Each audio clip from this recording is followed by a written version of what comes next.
Good afternoon, Speed Gaming, and welcome to this group stage match between Linlinlin and Incoherent. I am Mind of Me. This is game 2 of this matchup in the lower bracket. Gonna look for the final entrance to groups here in into brackets in Group G, I believe. With me is Revolving Ocelot. Ocelot, how are you doing today? I'm doing fantastic. The tournament has been fantastic. Everything is fantastic. And we have got a fantastic race coming up here. So, Linlinlin, they were in the winners bracket of these Group Z stages, Group Z. They lost against Bonta, so he is looking to get the second win here to try and have another match against Bonta to get ahead. But Incoherent, meanwhile, is fighting for his life. He lost in the first games against Linlinlin 2-0, and he's already 1-0 down. So he's really got to try and squeak in a win here to stay in the tournament, because if he loses this one, he is out. Yep, Linlinlin took the first game. It was quite close, 2-minute difference. Incoherent, toggling on map compass shuffle for this. All the other settings will be the same as vanilla. 7-7, defeat Ganon, randomize swords.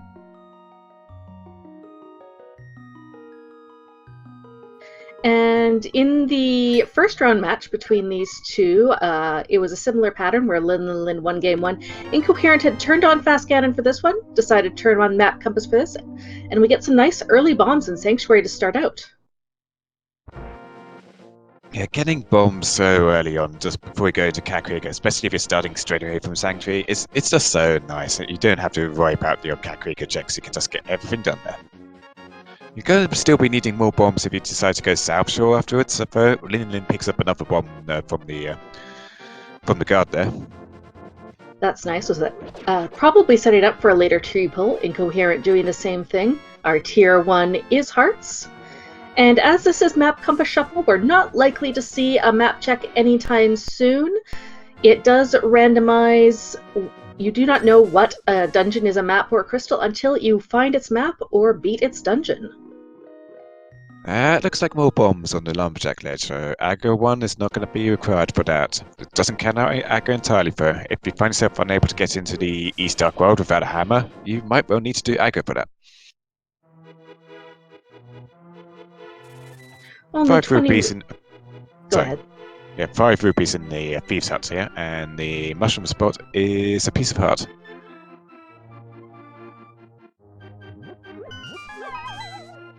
The other thing that Map Compass will do is the map check will not give you the pendant crystal, is that when you enter a dungeon, the music is also randomized, so there really is no way to know. It also makes dungeons a bit more lucrative, since that map and compass can be in the main pool. Places like Mire goes from 2 items to potentially 4 items. Yeah, it's a relatively new game mode and pretty popular because it's essentially like Key Sanity Light. You don't have your keys mixed up all over the world, but you still have the mystery element to the dungeons, and you're more likely to find the items in dungeons. So it's pretty fun to see and pretty fun to play. And unlike traditional Key Sanity, where you have so-called hunts for the rare big keys or the single small key to swamp, all the keys are still in their vanilla dungeons using traditional key logic, so you don't need to worry about double dipping dungeons as much. And there are even more bombs in the back here of Blind's basement, so it doesn't look like anybody is going to need to buy bombs today unless we are stuck in a scenario where we have no swords or any other weapons and decide to make a way for escape or something similar like that. And then finding Bombos in the back of the well, the first real item we found so far in this seed. Without a sword, we will not be able to cast it. And the rest of the well having rupees, a piece of heart, and a full heart. So the so-called treasure troves of Kakariko, pretty blind today. And not just in Blind's Hut. Yeah, sure, a little money for the bottle fender. I doubt anybody's going to be farming the well for rupees until they've cleared everything else in Kakariko, at least. Linlinlin giving us a look at the chicken hut, which is the 10 bomb upgrade, something that is put into the pool as part of the standard opening, that where Uncle can give you that 10 bomb pack as a start to do escape. Back of the bar is the hammer. That is a very nice find. Extremely nice to have a weapon early. It makes that so-called escape run a bit more nice, gives you something to take out the mini moldorms and those awful crabs down by the ice rod cave. The hitbox is a little awkward to work with, but the damage is equivalent to Tempered Sword. It's just getting the hammer early on is so nice, and it makes all your checks in the Dark World later, and some things here in the Light World too, just that much easier. Oh, there's 300 on the race game, and Linlinlin's actually going to go grab it. That's a reasonable choice. I do agree with it, because well, he might decide to go back to the Battlefield and pay them off, or just pay them off later, and otherwise you've got 300 for anything else you might want to do. Maybe he wants to save up for Sora, for example. The library not having anything of interest. Sometimes if you find something that we know may be progression, it can give the runners about a hint about perhaps they're going to get boots early in this seed, or at least may get boots at some point during the seed. Incoherent choosing not to get that 300 from the race game. We'll see if that has any effect later. Linlinlin grabs a cash and is safe and quitting out, so they're going to check Bold Defender later, which is pretty much expected. You can just check it on your way through Cat Creek when you're on your way to Duck World or some other destination. Only a piece of heart in Link's house, and it looks like both runners are going to do the Uncle and Castle checks. Yeah, they've picked up some safety hearts. The hammer will allow them to clear out a bunch of the dark rooms if they choose to go over to Dark Cross or all the way to the back and back of Escape. And again, the map compass shuffle will shuffle that Hyrule Castle map as we get the Moon Pearl from Uncle. That's 2 out of 3 for Dark World access. We just need a pair of gloves now. We do find a map for Ice Palace, so that'll be good information to have once we get a Dark World map check. Yeah, Ice Palace is a dungeon that I really like to know the information about, because Go Mode Ice Palace compared to non-Go Mode Ice Palace is a lot different and can really heighten your speed and how fast you clear the seed. Not surprisingly, without any kind of fire source, Incoherent is going to go and do the front of Escape. The Dark Cross would be in logic with either the Fire Rod or the Lamp. Both of these runners being incredibly experienced, could likely navigate it in the dark, but with only a hammer, not really that fun. It's much more easier to do it with a sword or a hookshot. But our first chest is another 20 rupees.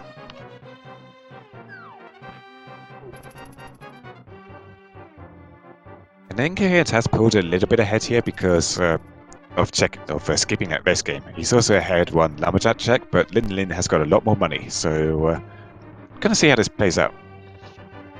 And I'm sorry for the confusion earlier.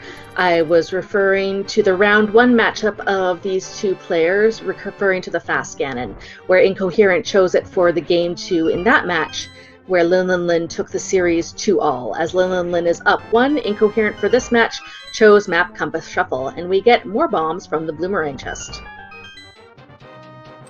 Yes, commenting about how the bombs early on were quite nice, and now it's just like mostly all bombs. So please stop, game. That's enough bombs.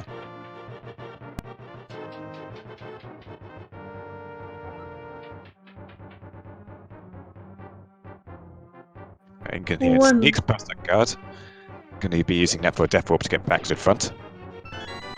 And Linlinlin just kills the guard, so he's going to be using bombs to Death Orb to the front, most likely. Although Incoherent is just safe and quitting. Without having that small key, you'd only be able to likely get the 1 Dark Cross chest, so it's not a great idea to save a Death Warp at this point. I guess. Looks like do 1 item though, and you might find that you have to go into. You might say like find a lamp somewhere and have to go into the back there to get your gloves, and then that would actually give you access to the back of Escape. So It's a little bit of a gamble to put it off, but it does take a bit of time to get over there, especially in the dark, so can't really fault that for now. Probably be saying them go back there later if they haven't found something else to get them into Dark World. Oh, there's a glove, so that gets them to Dark World. So never mind Dark Cross. Ooh. Now, I imagine both of them are going to get the second dam item, but I'm curious if they'll both continue on to Mini Moldorm Cave or do an immediate save and quit and get some Dark World checks in. There are still quite a few things left to check here in the Light World. There are the 3 items in Sahasrah's closet, and we could get up to 5 items in Eastern Palace. Piece of heart under the water, I believe that's vanilla, and incoherent is walking over to Mini Moldorm, and Linlinlin grabs a piece of heart and is also walking over to Mini Moldorm. Oh, incoherent takes a hit from the crabs and is down to 1 heart. Crabs are bullies. Now, yeah, like I said, save and quit could happen here. They could also just walk up to a couple of screens. I think that'd be about the same speed as save and quitting. But yeah, they can really quickly get over to the South Dark World from here and go immediately into Hype Cave. Yep, More Seed, bombs? I told you to stop with the bombs already, Seed. Ooh, flippers. Oh, flippers are very interesting, especially since Incoherent skipped that 300 rupees from the race game. I imagine both of them... Oh, no, Incoherent is not making their way over to Ice Rod Cave. I believe Linlinlin may. There is a cave there in which you can farm 20 rupees, and he will be able to get Zora money. Yeah, Incoherent has his mind on Hype Cave. He's heading up there. Oh, there's a cape on a floating island. Interesting choice. With the items that we have now, we know that AGA 1 will not be required for any reason whatsoever, but the cape could indicate that maybe there's something on Bumper Ledge, or maybe it's just where the randomizer decided to put the item. You can't always read much into the logic.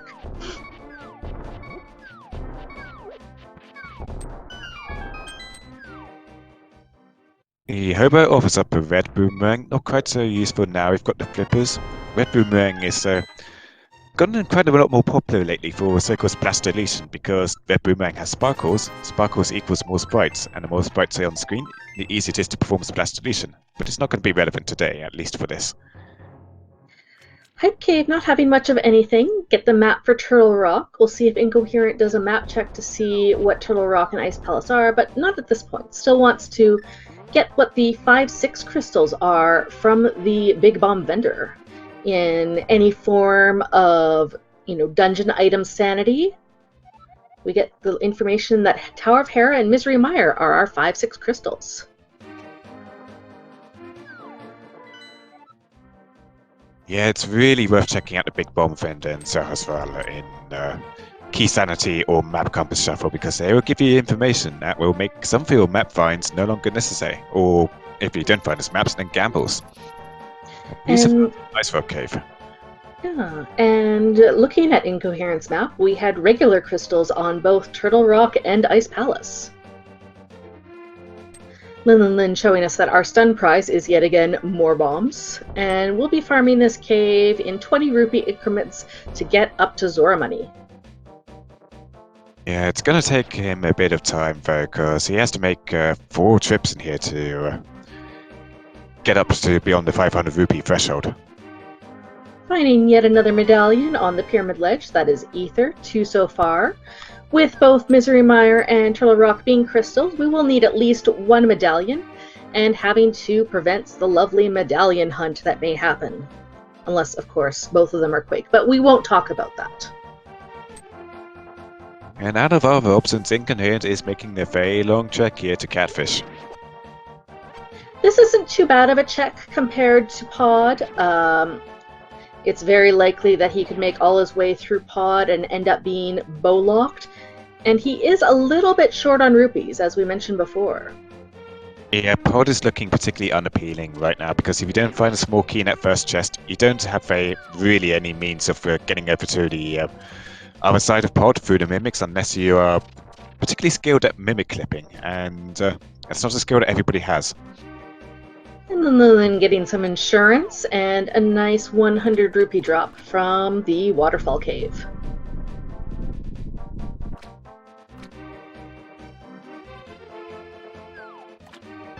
And the catfish throws up a sword.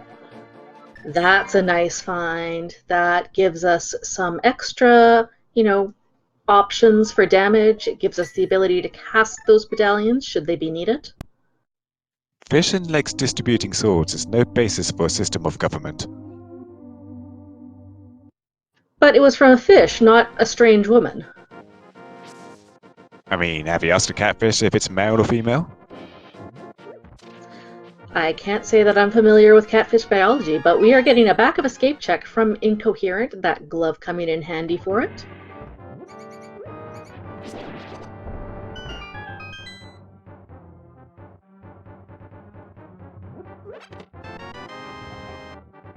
Get our eastern map, 10 arrows, and a piece of heart.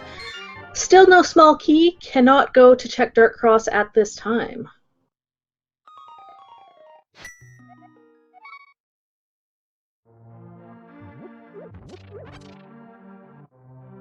So despite the early Dark World access, we don't have very many appealing options right now. I think if it was up to me, I would probably be going over to the west, getting into the Dark World end, and hoping to dip into Skullwoods and Thievestown and poke around in there, try find some items, maybe clear the dungeons and see what I get. Because right now, oh, sorry. That looks like what Incoherent was doing. He went and did a quick map check to see what Eastern was. I think if he thought that Eastern was a pendant, he might have gone over there. But since it is a crystal, he's like, no, let's go and check the Village of Outcast area. See what else is around.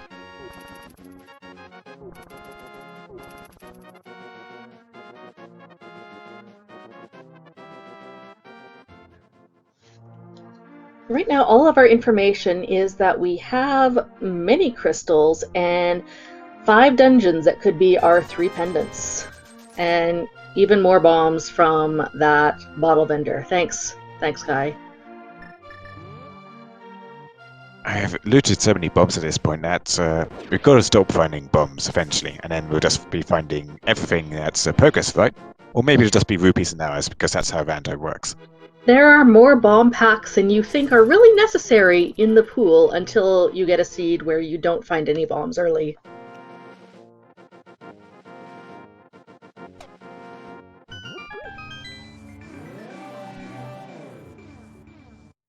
So Linlinlin going to get their big bomb information and have to see where they continue from here. They could choose to dip Palace of Darkness, could choose to go over away to Catfish, but that is, again, really far enough away. It's important because it's a sword, but it's something that some runners like to put off as long as possible. Incoherent taking that sword. Without the fire rod, we won't be able to get all the way back to Skullwoods.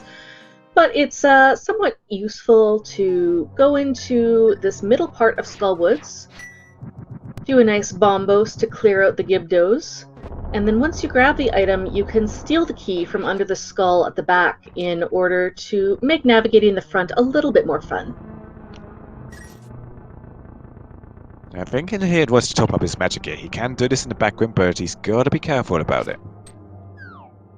So there are a lot of sprites on the screen, and if the Wallmaster's down and you... Oh, that's a nice ice rod there.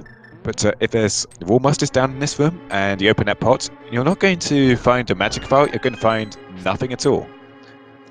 I do believe that the sprite count is shared with the lower room, so if you had cleared out all the enemies in the lower room using bombos as it Incoherent did, that counts towards a sprite count. Okay. Still, this is another example of so-called splash deletion. Instead of deleting the splash, you're deleting the large magic file instead, which is never really your goal. This game is perfect. I'll say nothing bad about how this game was built. It lets us do amazing things. And Linlinlin making the good job to go over to Catfish again and grab that sword, and we get those boots. Nice early 2 items in Skullwoods, and Incoherent's going to leave because with no fire, there's little point in staying in the dungeon.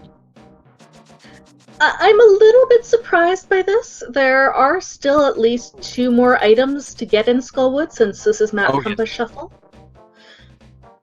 Although perhaps he's muscle memorying it, like I just muscle memoried it.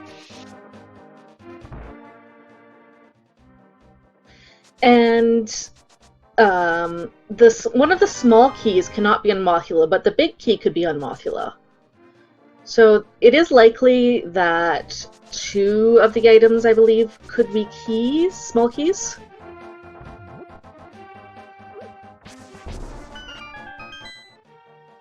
Anyway, he's not sticking around in there for now. He doesn't want to play the risk of it. Finds another 300 rupees in the brewery. That does bail him out for money. He'll have enough for the 2 mini-games, the chess game and the digging game, taking 30 rupees and 80 rupees respectively.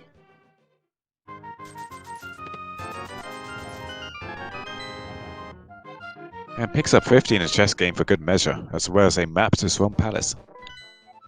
And immediately checking that map, it's a pendant. Alright, we get our first pendant information. We get Red Pendant Swamp. And Thieves' Town will be full clearable. We do not know if it is a dungeon or if it's a pedestal, pendant, or crystal, but we do get a French vanilla set of Titan's mitts in here.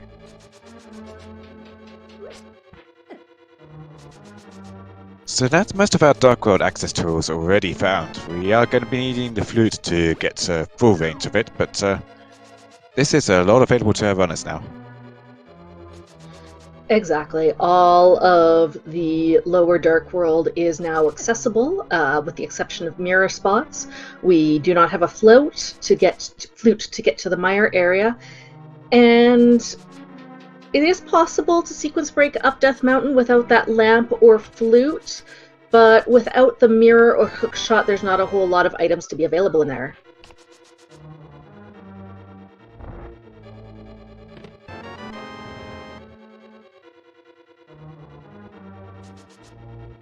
Yeah, French vanilla is a term in the rando community when a item is close to its normal location in the original game, but not the exact same chest. If it's in the same area and the same chest, it's often called vanilla. That didn't seem to be an intentional death roll by Incoherent there. Maybe they decided to top up their health, I'm not really sure, but they're still continuing on in the dungeon for now. I would believe so. The Zyzak Horsehead enemies have, unfortunately, somewhat unpredictable movements, which makes their appearance in the Ganon's Tower Gauntlet somewhat explainable. They can be rather difficult to deal with.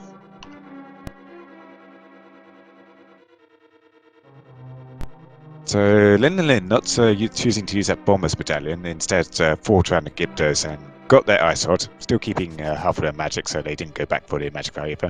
Grabs the boots, let's see if he decides to continue in here, try to find some more items. Nope, there's a small key for the left there. So they're going to have to exit for now. And yes, he's taking a pitfall, he's going to continue. He will be guaranteed to find at least one small key in these 3 chests. So he won't be completely soft-locked and have to save and quit. Like right there. So he'll continue his way down to get this this chest and then the pinball room chest.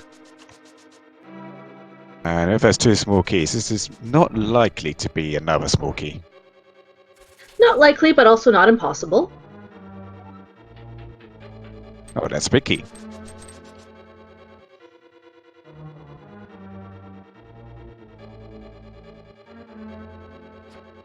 Incoherent making his way to the basement of Thieves' Town to rescue the maiden and check that big chest.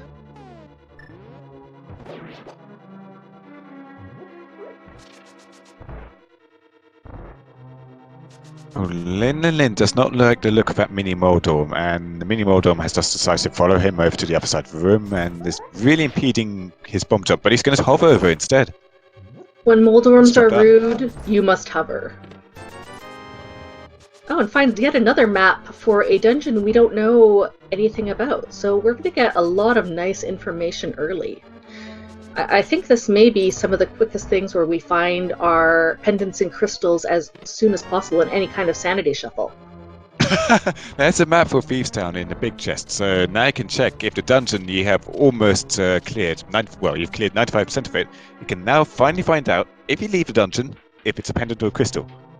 I think at this point you probably just finish off blind for the sake of it. Yeah, you have more than enough. You have more than enough to health and weaponry to defeat blind. Blind can be defeated with almost any damage source. Hammer and sword are good enough. Scripted fights. And it almost seems like blind was taunting incoherent to use that early hammer that we found. He's got a sword. That's much easier for poking blind. It doesn't matter what item you use on blind, everything does the same damage to him. You gotta hit him 9 times total. Incoherent was a little bit off script, but made it work. Blind is down, gives us a fetch quest in the form of the mushroom, and there is another crystal. So as soon as we find out what Desert Palace is, we will know what our pendants and crystals are. Or if we find, a pod or swamp, Skullwoods map.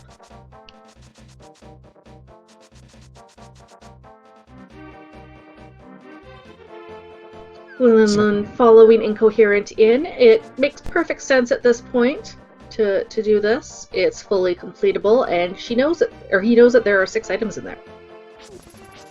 Absolutely, and given his health is low, I imagine he will be taking an intentional. He might take an intentional death orb to refill that health.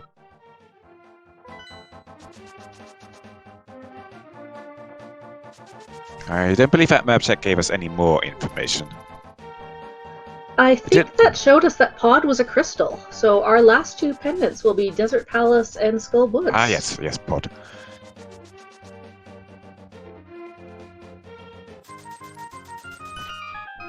Wow, 1 dig. That's a nice thing. You hate to waste, 30 digs for a piece of heart, but 1, that's more than acceptable. He raced us before this here on Speed Gaming was 2 digs. This one was 1 dig, so next game 0 digs, maybe? The item just appears as soon as you start the game? That would be the dream.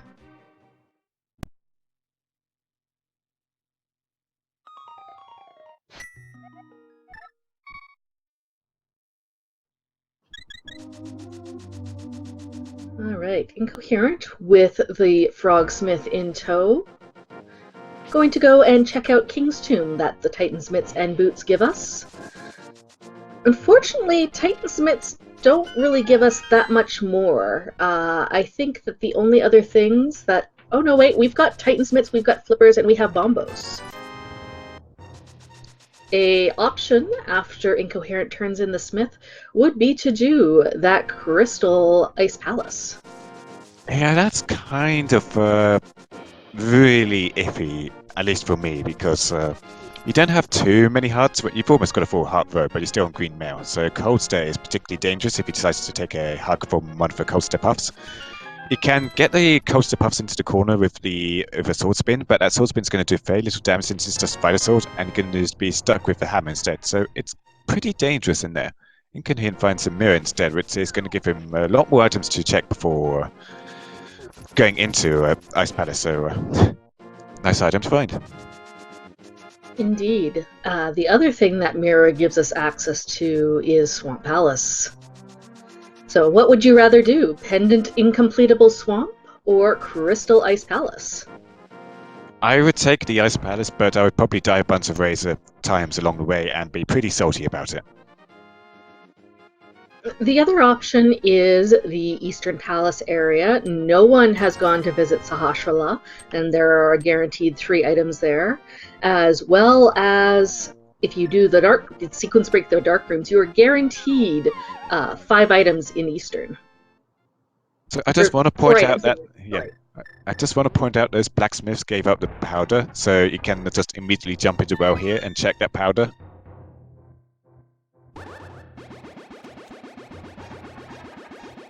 And what was that the yield? 20 rupees. And we don't have to worry about fake powder this seed. We still have not checked that relatively early mushroom.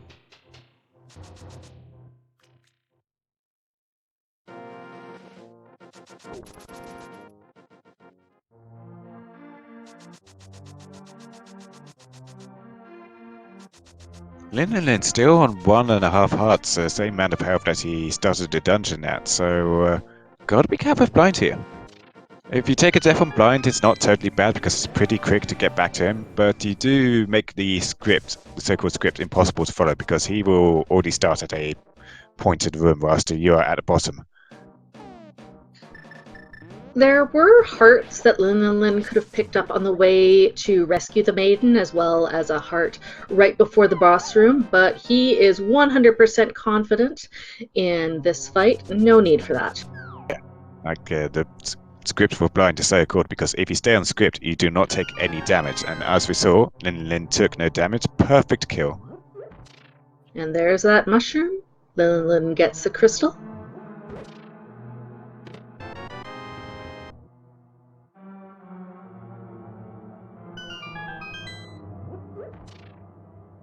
And Incoherent is doing that front of Skullwoods that Linlinlin did earlier. Unfortunately, nothing of import in here. Just a bunch of keys, as well as some garbage in the big key chest.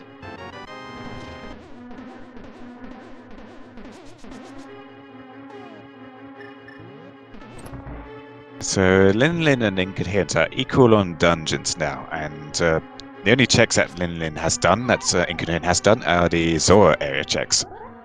And Incoherent is up a lumberjack check, though. That is information Linlinlin doesn't have. Linlinlin going to give us a hammer pegs check first. Can be done nicely with the boots and the sword, can do a nice hammer dash. Done by pressing the Y item button and the A item button at the same time. You do need a sword to do it. You cannot item dash without a sword.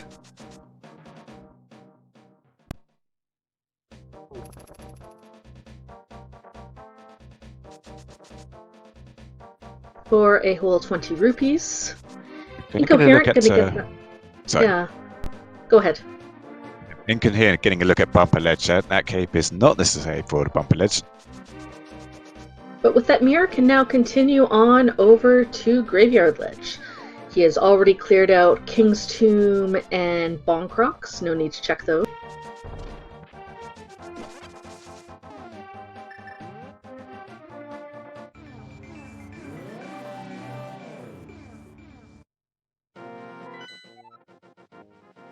And that's a Pendant Desert Palace. We did know that, so I believe that means that Skull Woods is our green pendant. Yes, by process of elimination. So having information on all the dungeons just 30 minutes in is pretty fantastic. There are some non-sanity seeds where we don't get that information 38 minutes in. We'd still be looking for Dark World access.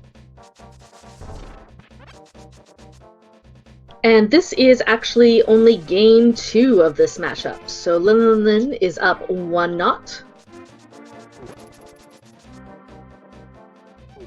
Incoherent is fighting for his tournament life. He wins this game. They go on to a deciding game 3 for this Group Z matchup.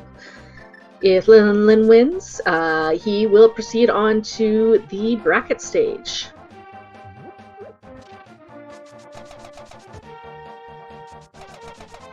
So we're seeing some pretty far overall checks here. With that mirror, I could see going up to Death Mountain being a pretty reasonable play at this point, but it would be completely out of logic. But then again, if you want to go dip into Eastern Pass and then find the lamp and then have to leave just so you could go up Death Mountain, I would pick going up Death Mountain straight away every time. Yeah, especially with those Titan's mitts. You can get so many items available. We can clear that Crystal Hera. We can take a look at our T-Rock medallion to see if we need to look for Quake.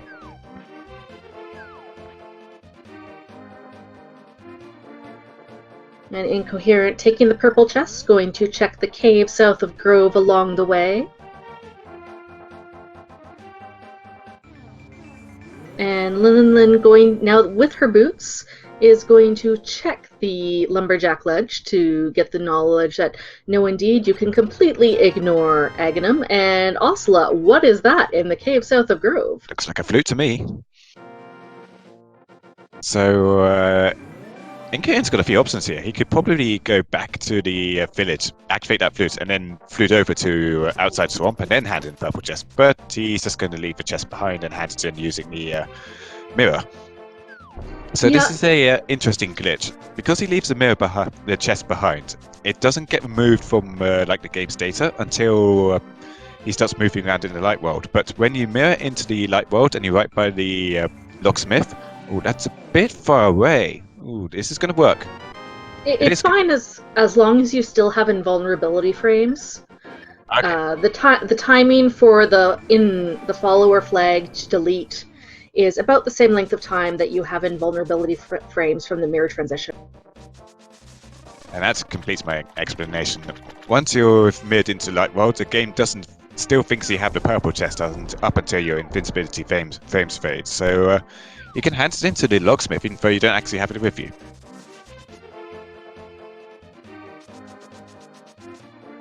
Incoherent's going east, probably going to be doing a blind check of the Lake Islands here and then doing their Zora checks. Yeah, Incoherent got flippers early along with Linlinlin. Linlinlin did the flipper checks early, Incoherent did not. Gonna get that cape. At this point, it will only be used for helping out in the Ganon fight. There's other applications for the cape too. I particularly like it on Vitreous, especially if you're doing it with a limited loadout, because you can just activate that cape and then spam your sword at the little fitty eyeballs, and because you're spamming your sword, that removes the amount of frames that your magic is draining. So if you spam your sword swings a lot, you can do a lot of damage to those eyeballs using all of your magic. Linlinlin showing us a nice spin dash to make transition away from the mushroom a bit quicker.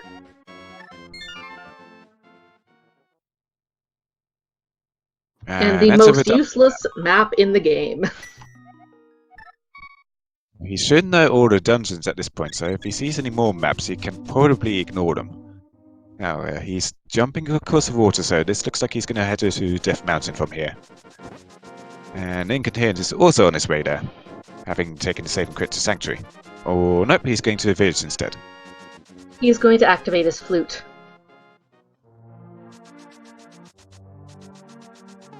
Yeah, Linlinlin does not have that flute yet, so they are just heading straight up the mountain the regular way. He's going back to check the lumberjack. Didn't you just do this a couple minutes ago? Or could the blacksmith not go in a cave? The blacksmith can't go in this cave. The blacksmith can only go into single entrance caves. Right.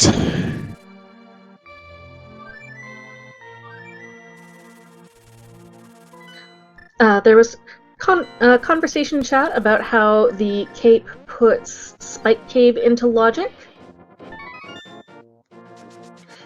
It would, but you do need 2 full magic bars, so they would need either a blue or green magic potion or half magic.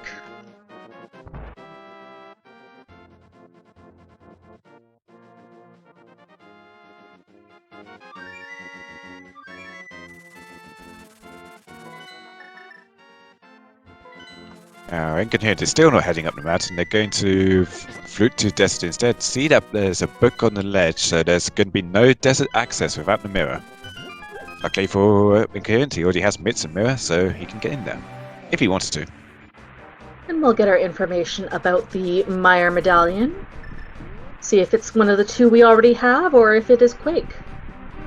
Looks like Vanilla Ether to me. Incoherent gonna grab that book off the ledge. Without Master Sword, we would not be able to get the items off of the Bombos or Ether tablets, but we would at least be able to see what the item is.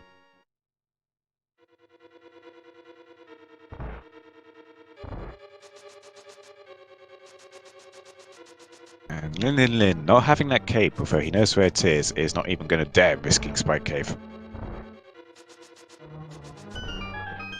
We see a Boots Lock Desert with the big key on the torch.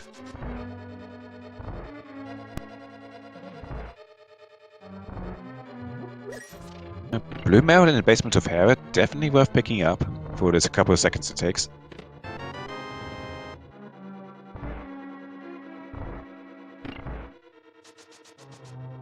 and a small key. So the big key is in the basement. Hera is fire locked, and with no means to do the hairpot glitch without a hookshot, so Linlinlin is out of her. Continue their way over to East Death Mountain, and there is that half magic in desert.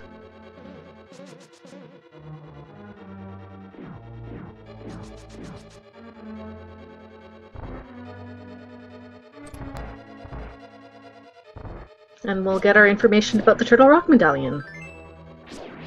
Yeah, this is particularly efficient for Linlinlin going from the top here. Unfortunately, it's a little bit easier to take the hookshot across the bottom, but because he has a mirror already, he can just do the dark world checks here, do hookshot, well, do a little bit of hookshot cave, and maybe more if he decides to hover with the rest. Then just mirror over to light world, do spiral cave, paradox cave, and that was ether to get inside Turtle Rock too. So we have double ether. Incoherent giving us a Myershed check with a heart container and 50 rupees. Having a little bit of trouble getting the hitboxes for the mirror deletion glitch on those blocks. That is a consequence that when you use the mirror, the game assumes that you're in a dungeon and is trying to take you to the front. And one of the steps of clearing the dungeon is removing the sprites. And if you are in a cave, obviously you're not in the dungeon, so it just tries to remove the sprites. Yeah, and that is a glitch exclusive to the Japanese version of Link to the Past. So if you're trying to play the North American, the NTSC, or the European PAL version, and you try to mirror delete some blocks, it's not going to work. It's one of the many reasons why the Link to the Past Rando is played on the Japanese 1.0 version of Link to the Past. You've got quite a few other glitches to you that make for interesting turns in logic. Only 20 rupees in a compass in the bottom of Paradox Cave. The value may be up in the top 5 chests that are at the bottom.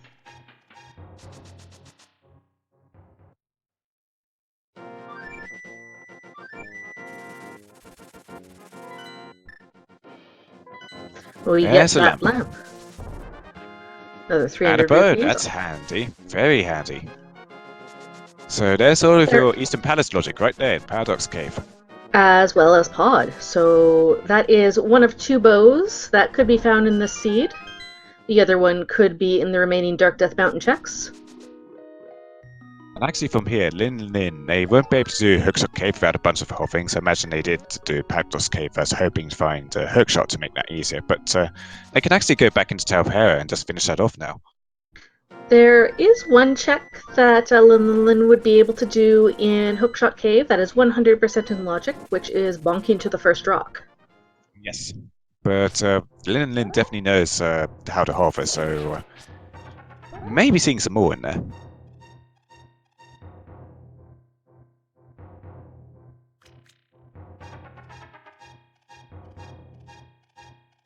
₹300 on a shovel in Super Bunny. And Linlinlin taking advantage of that one pot that has the full magic refill. Very useful to have, especially if you're trying to enter Turtle Rock. And there's a question chat about in logic. The randomizer has a set of rules to ensure that the seed is always completable. The logic is the set of rules that determine what items can be where. Oh, simultaneous compasses. There's one person against her, and yeah, Linlinlin is going for the hover.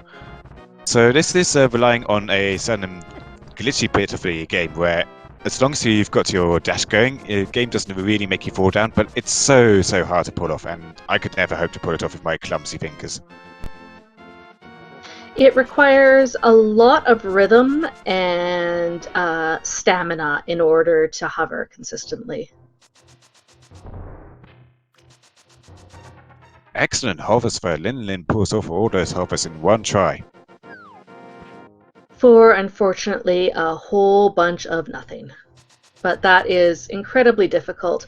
The more that you hover, the longer amount, the harder it gets on your hands because you have to maintain that rhythm. And it's nice getting the whole cave done in one go rather than having to think about it later when you find hookshot thinking, oh, is that one item I missed for go mode back there? Nope, you just already got it done, out of logic, but it's done and dusted, don't need to worry about it again.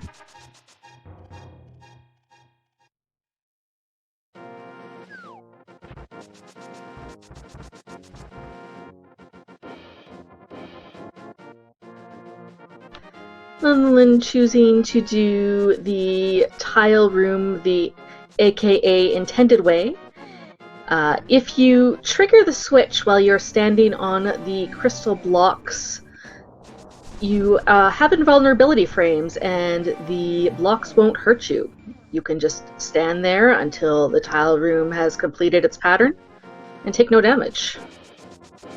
It's a nice time to stop by if you want to like think about how the seed logic is going, maybe do a bit of on-the-fly route planning about where you want to go after the tower and go elsewhere. But Linlinlin is all action, no breaks for him. He's just wants to stay in the thick of things. Incoherent giving us that ether tablet check. It is the the net. And it does look like Linlinlin has the advantage. Most of these items are over in Paradox Cave, so as soon as Incoherent makes his way there, he will get that similar reward. Curiously, Dark Death Mountain was also the difference in the first game between these two, where the hammer was in Hookshot Cave. They did both have the hookshot at the time, but had delayed putting off Dark Death Mountain, and Incoherent was just a few minutes behind Linlinlin. Incoherent gets stuck against the dead rock there. It looks like he's trying to powder it to try and get past, but I'm not really sure if a powder works on dead rocks. Definitely doesn't work on them when they are stuck and rocked, but...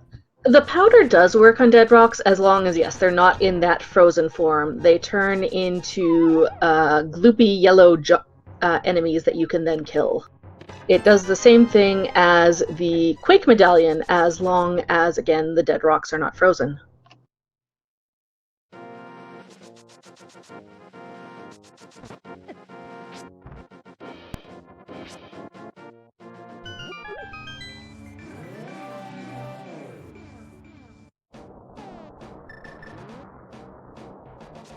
Linlinlin making their way up to Moldorm number 1, the intended third boss of the game. With Hammer, it's a good way to avoid putting Moldorm into his raged mode. Angry Moldorm is the reason why there's so many hearts in the pots downstairs, and first time I ever played Link to the Past, I needed most of those hearts. That's 20 rupees from the big worm. But another crystal.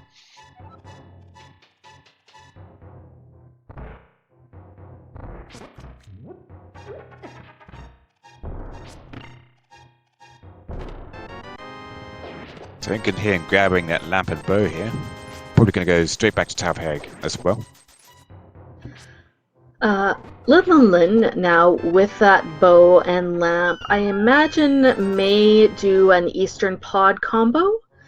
Unfortunately, will be a little bit slower than Incoherent without having the flute, but it's honestly not that bad with boots.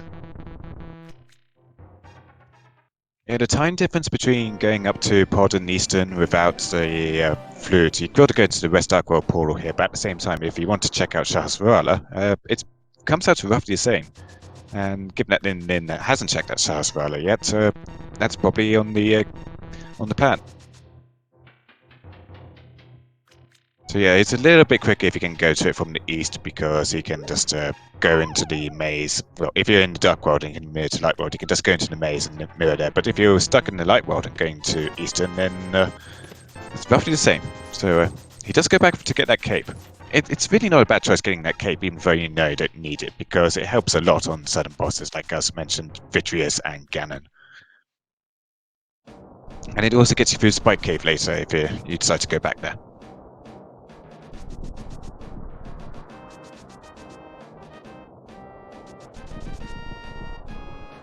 Plenty of rupees now at the seed in order to pay off Kiki the monkey.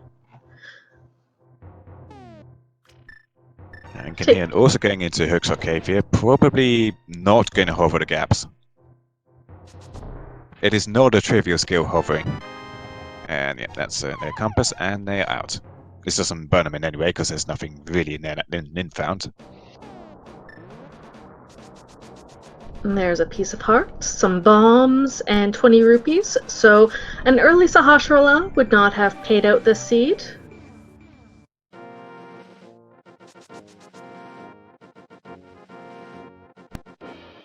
Kiki will take 10 rupees for the privilege of escorting him through the maze, and then another 100 to open pot himself. Should you get hit while escorting Kiki, he will run back to his maze and demand another 10 rupees from you.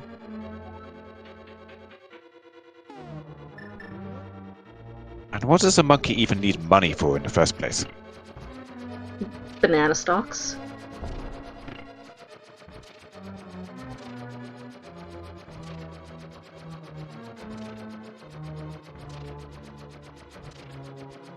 We would not have been bow locked in pod with that small key. But at the same time, it's much nicer having a bow for pods than not having one, because you can't finish the dungeon either way without a bow. No way to get past the Igor statue in the back without a arrow in the eyeball of it.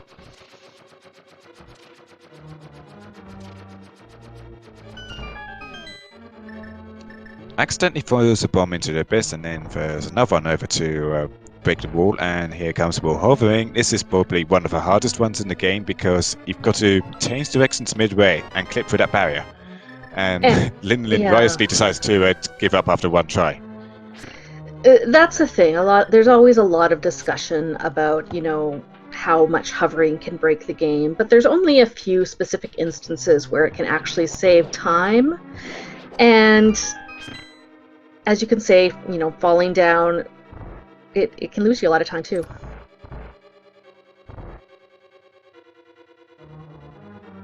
There's that big key.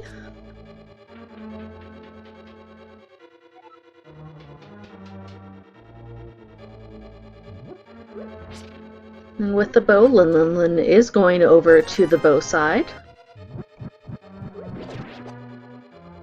And this room reminds me that at almost an hour in, we still haven't found any bottles yet. That is a little bit interesting.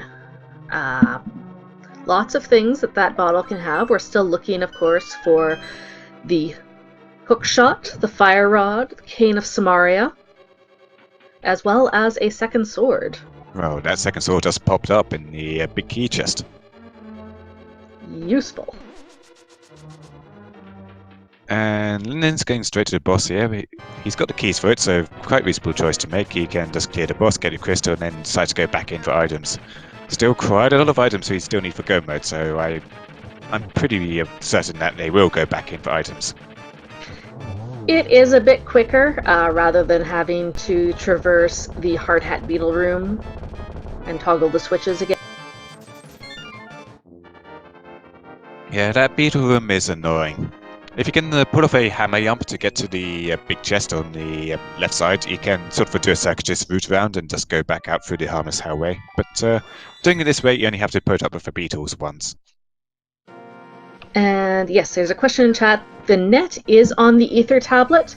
Incoherent has the knowledge, but since he only has fighter sword, does not have the ability to grab it. And once he grabs master sword, I highly doubt he's going to go back for that item. But we are getting that spike cave check with the cape.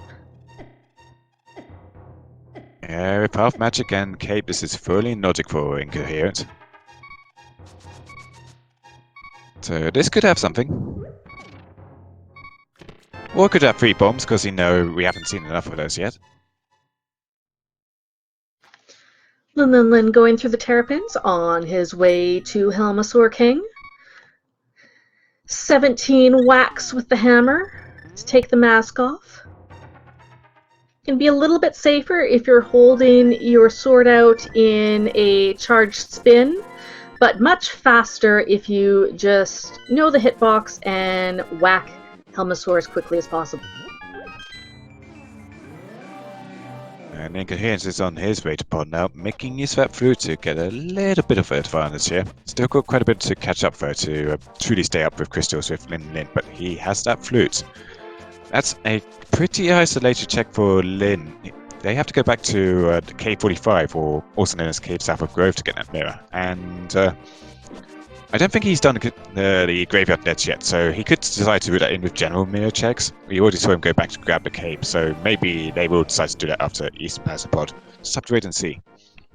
Ironically, the thing that would make Cave 45 or Cave South of Grove a more appealing check would be if he had the book for the Bombos tablet, but of course that book is locked by the flute, which is in Cave 45 itself.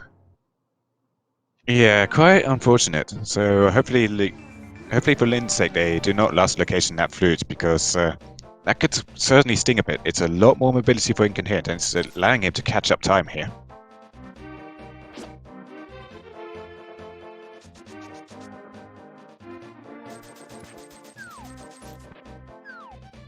In the dark basement, we get yet another key and a heart container.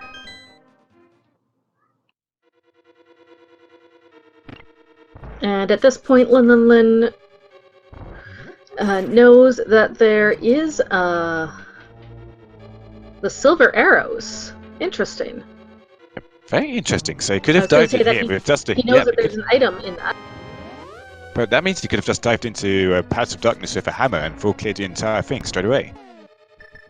Because there was a key in that first chest, so he could go into the backup pod immediately.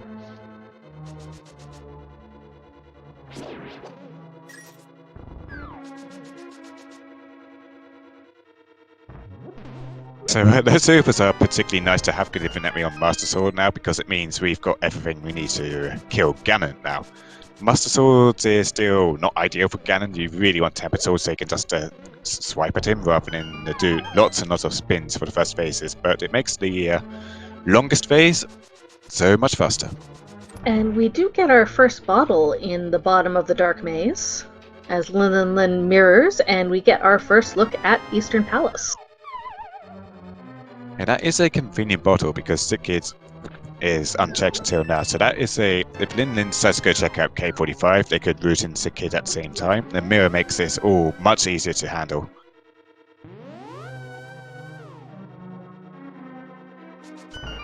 First item in Eastern is the big key.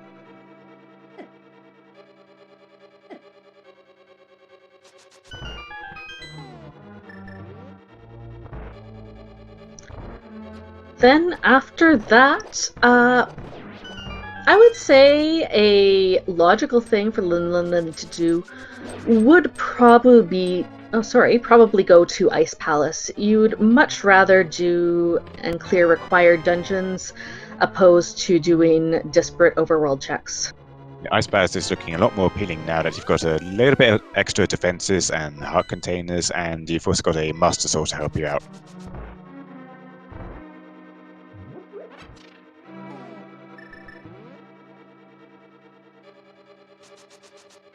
Now, we don't know where Fire Rod is yet, and unfortunately we are going to need a Fire Rod for Trinex, so that's still remaining elusive.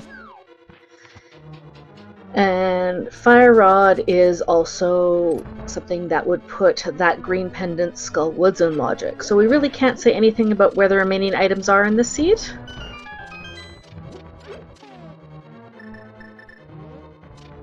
Yet another pack of bombs in the Eastern Big Chest.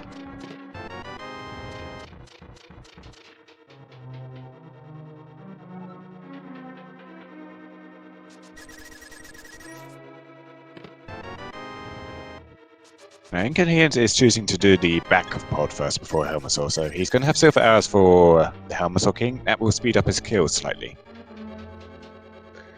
Only slightly. Linlinlin is such a good runner. Like, when you watched him take down Helmasaur the second phase, it really seemed incredibly quick.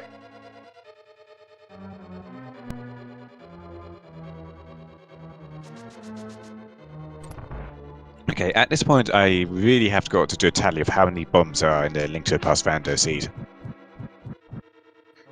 I believe it is either 16 or 24 3-bomb packs.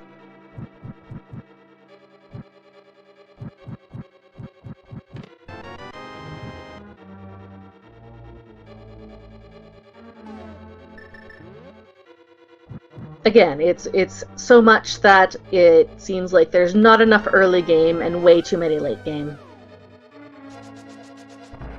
In this case, we kind of had a ton early game and nothing in mid game, and now, well, in early mid game, now in later middle game, we've got even more tons. So those silver arrows are going to be especially convenient given that you're doing Eastern Palace after pod, because now you can just one-shot all the Almos Knights.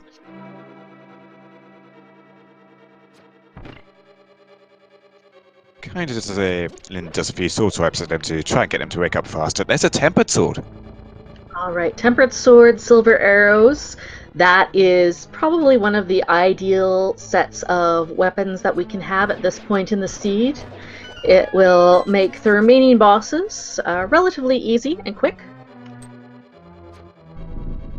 And having that tempered sword before you have to do bosses like Cold Stare, Vitreous, and Trinex, that just makes everything so much nicer and easier to clear. It's fantastic to have those items.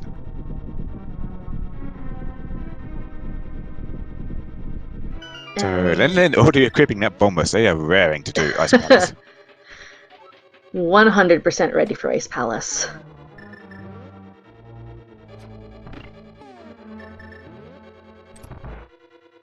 Five items in this Ice Palace in the Map Compass Shuffle version of the seed.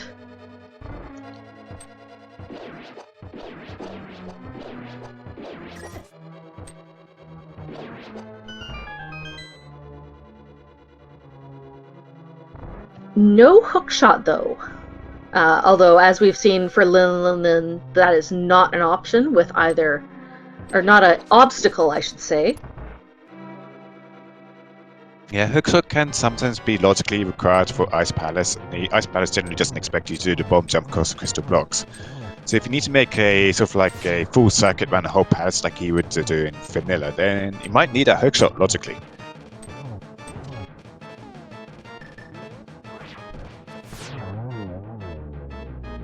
One silver arrow in the gem for incoherent takes out her whistle. But he's still a crystal dungeon behind. He's definitely falling behind at this point because Linlinlin is just blasting these dungeons apart. He does have a slight advantage with the flute. If Incoherent decides to do Ice Palace next, he'll save a little bit of time, can avoid the save and quit after Eastern. But it's, you know, savings of seconds over savings of minutes. And you don't have to go hunting for items to get over to Maya either. That's something that Linlinlin will have to do to get over to that area. It's only K45, so I imagine he will find it pretty quickly, but he's still got to go hunt for it at some point. Our wonderful tracker Reg is pointing out that Linlinlin has not done the purple chest.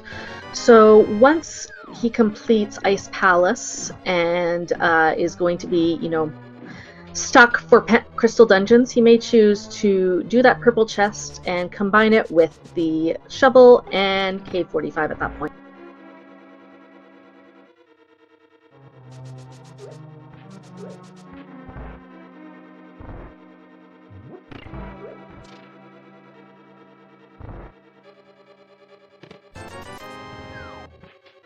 On to the Pen Gator room, setting up the nice single temperance sword spin to take them all out at once.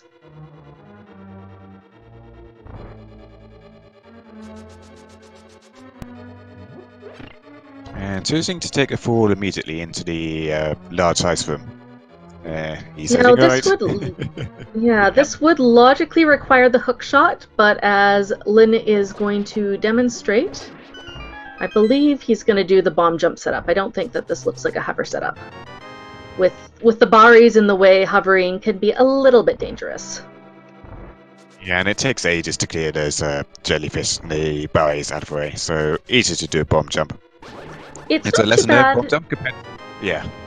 It's not too bad if you use Bombos. If you use Bombos or Fire Rod, the Baris do not split. It's only if you use a non-fire source.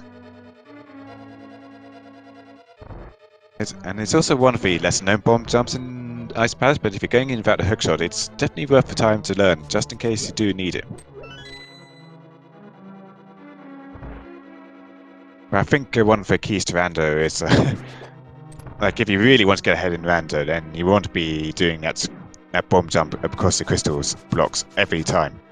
Because it means you can clear the dungeon without needing Kane or Samaya sometimes, which can be acquired by logic occasionally, if there's a small key on Cold Stare. And me being terrible at bomb jumps myself, because I have a very imprecise D-pad, I am pretty bad at it.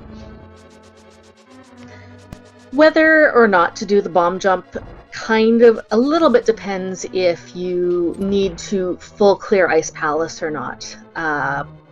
If you have to go to Iced Tea, it's a little bit faster to not do the bomb jump, but again, that does depend on the key layout and if you need Samaria or not. But there is our hookshot in Ice Palace, so not too far out of logic, just had to do the freezer room first. And I like that Linlinlin dropped a bomb there to go check out a big chest and then just thought, hang on, I have hookshot, I can just do the regular strategy. That's a case with a lot of these, with Roundo runners, where you know that, you know, you're setting up your next move, you know, seconds in advance, your fingers are already primed to go and move to bombs and lay one down, and then all of a sudden getting an item just kind of throws everything out of whack, but that's fine. Incoherent getting his Tempered Sword. Linlinlin going to go and check Iced Tea Room for the last non-Cold Stare item.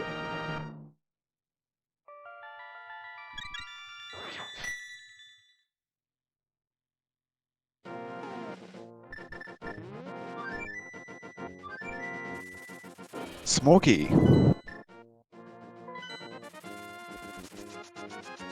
It's so much nicer doing that ice room with the hook shot in reverse than opposed to without any, with just in, I guess the intended way as opposed to in reverse. I'm sorry, my words are escaping me. And now Incoherent is doing these flipper checks.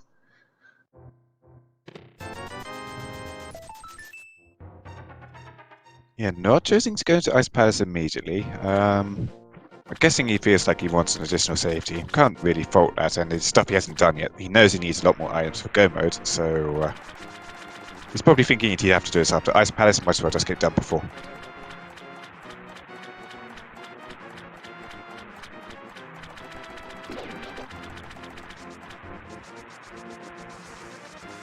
Linlinlin breaks the ice and Cold Stare, does a spin to get the puffs into the corner, keeps most of them there for some time with a few sword swipes. They do escape, but most of them are near death now. And they're all dead. That's Nice kill. pretty nice. That's a pretty nice Cold Stare fight, and we get a red rupee.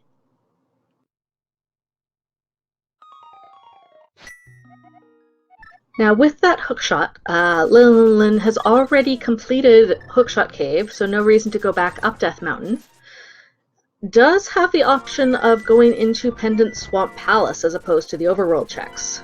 I don't really see that happening because, as you pointed out, Linlinlin hasn't done the purple chest yet. They can root that in with K45 and the Bomber's Tablet, and then from the Bomber's Tablet, you're in the perfect spot to go into Swamp Palace if you want to. So they'll get that flute on the way, and then they'll probably think, oh, Maya's a much better option. Let's just go there instead. But Linlinlin is going to this portal here, which suggests either swamp, but hopefully might check Cave 45 first.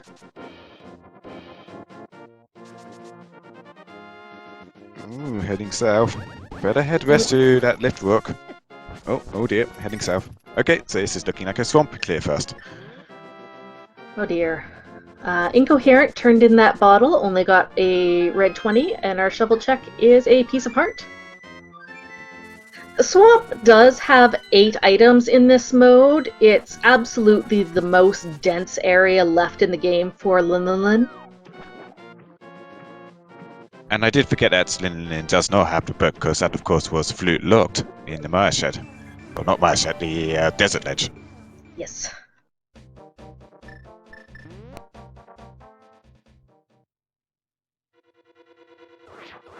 Okay, so Incoherent starting Ice Palace while Linlinlin starts Swamp Palace. So once Incoherent finishes his dungeon, he will be able to go over to Mire, whilst Linlinlin will not. Now, this might change if Linlinlin does find something useful down here, like the cane for Mire or the fire rod for Turtle Rock.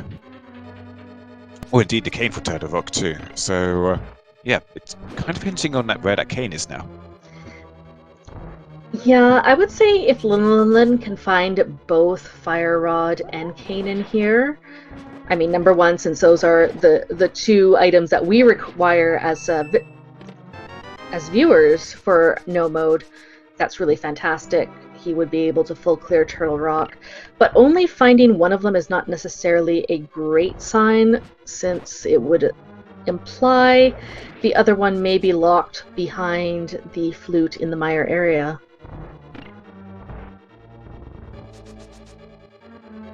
Both Desert Palace and Mire are locked off for Lin at this point. So their options for dungeons are Swamp Palace and going into Turtle Rock if they do happen to find canes first. Lin also does know that the lamp and the bow were both locked behind the flute, so that's really what he's looking for. That is a good point, yes.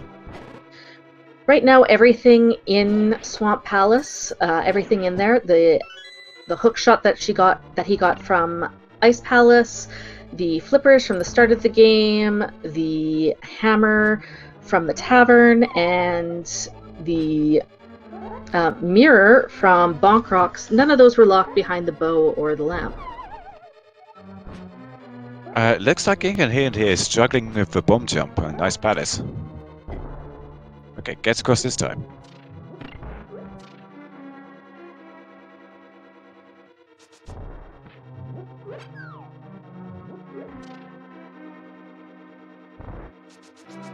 I'm gonna go and check the 2 items in the flooded chest and then the 1 item in the waterfall chest.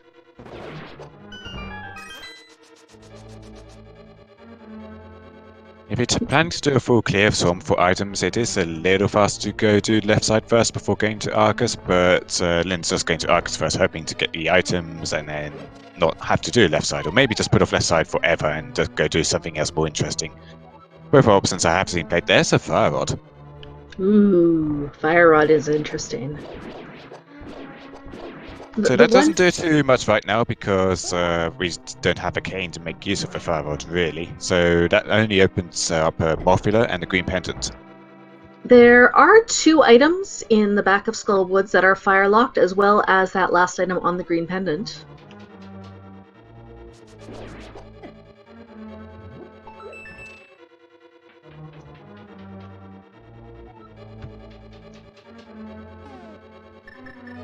And Linlinlin showing off some nice poke dashes to take down Argus. I believe he just missed the 1 cycle. Yeah, he started doing like the fast spin of the Argyle, like when there were about 3 of them. Like, oh, there's a cane on Argus. Okay. Well then. So that probably puts the left side of Swamp completely out of Linlinlin's mind now. I imagine they're probably going to do something else instead. He's still looking for that flute. Oh, yep, going back inside. Okay. One of the items, I believe, is going to be the big key, and then the other one will be an item, and then there will be an item in the big chest.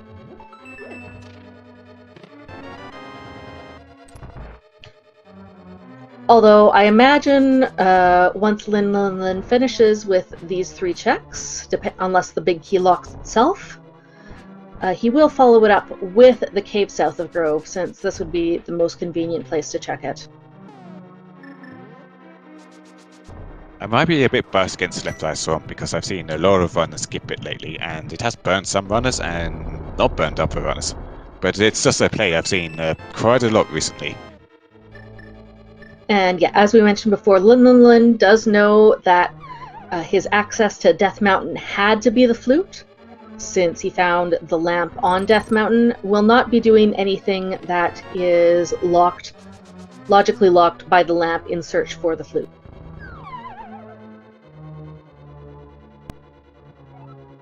If we're at this point, I don't believe there are any dark rooms that Lin can do. That would be out of logic for him. He already did pod, and that was because he needed so many more items whilst in pod. Logically, I mean, the rest of the checks on Death Mountain would be like Turtle Rock, or Spike Cave.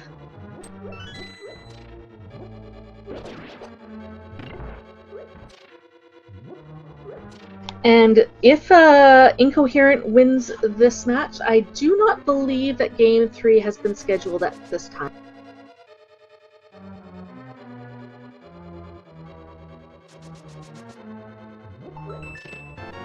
Although, unfortunately, it's not looking great for Incoherent at this moment. It would depend entirely on what Linlinlin decides to do after Swamp Palace. There is that big key, so Lin will have to go back for that item. And Linlinlin is about to be fully cleared in Swamp Palace here, whilst Incoherent is still making their way through Ice Palace. Did just pick up that hook shot. Now, since Incoherent did not hover Hookshot Cave, he does know that there are going to be an additional 3 items up there. But with the flute, he may be thinking, maybe we have a vanilla cane in Misery Mire. And there's the other cane in the big chest of Swamp Palace.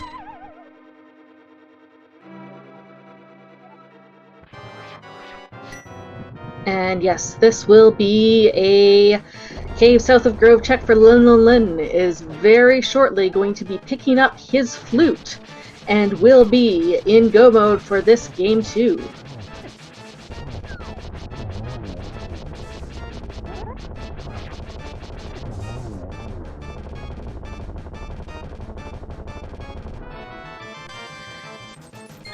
Linlinlin doesn't know it yet, but he is in go mode. We'll just need to activate his flute and then see that Mire is ether, and we'll realize that he gets to hopefully go mode Mire and go mode Turtle Rock.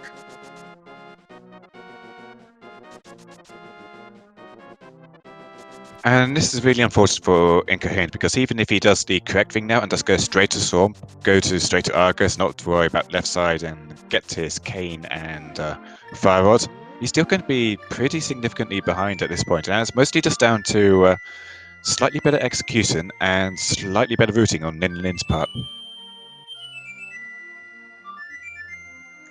Yeah, Incoherent stayed in the logic. Certainly did not make any incorrect plays.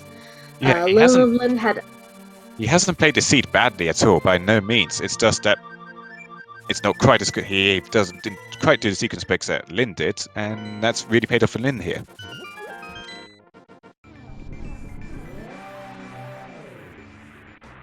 Incoherent going to give us a Bombos tablet check, unfortunately. Maybe a sword, but won't be anything else that will be useful in this seed.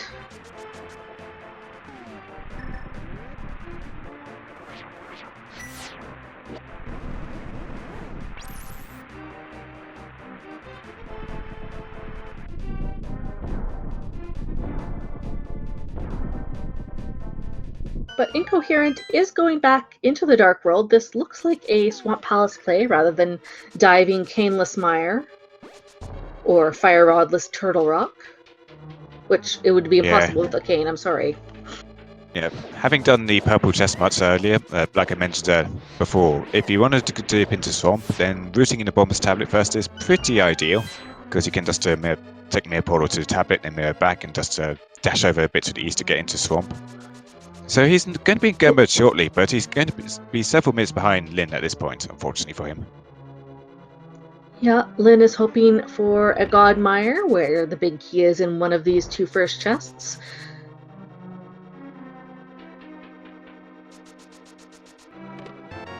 And we get the absolute Godmire, and Linlinlin is going to treat us all to another nice hover across this bridge.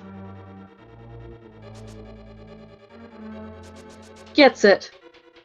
That's fantastic. That is absolutely amazing. No second tries for Lin. They've decided to offer everything except, well, they did very one thing, and that was getting over to the shortcutting the bowlock side of pod.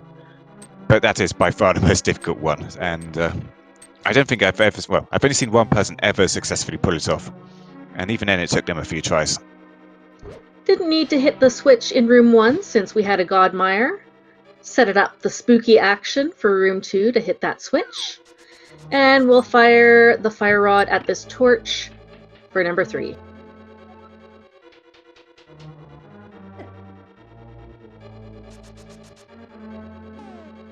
Silver arrows make Vidi a dream.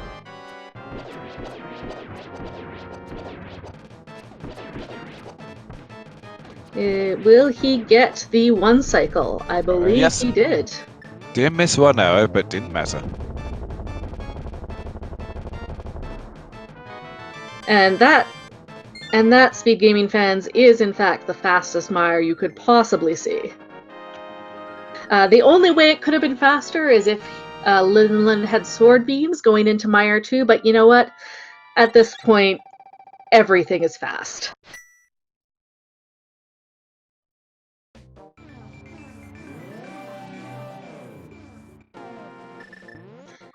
Linlinlin gonna do a flute to 1 and take care of Turtle Rock.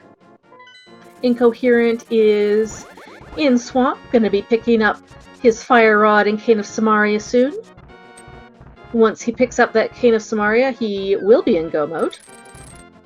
Yeah, and this is still going to be a pretty quick go mode for him, and he hasn't played the seed badly, not at all. It's I can only say he's just been outplayed a little bit here, and only one thing to do for that is practice. I mean, the little hoppers that Linlinlin does, he obviously probably wouldn't be able to do them as well, but those barely matter in the long run. If you've got the Godmire like that, it doesn't take long to get back around there to go the regular way. So there's Fire Rod for Incoherent. They're going to go to Argus now and get that Cane of Samaria, and we'll be in go mode.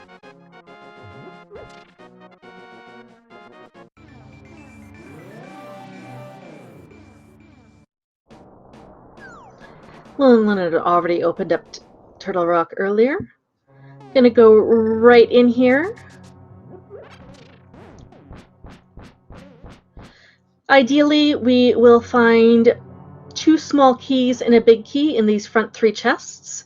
In this spike room here and the roller room over on the left that's locked by the fire rod.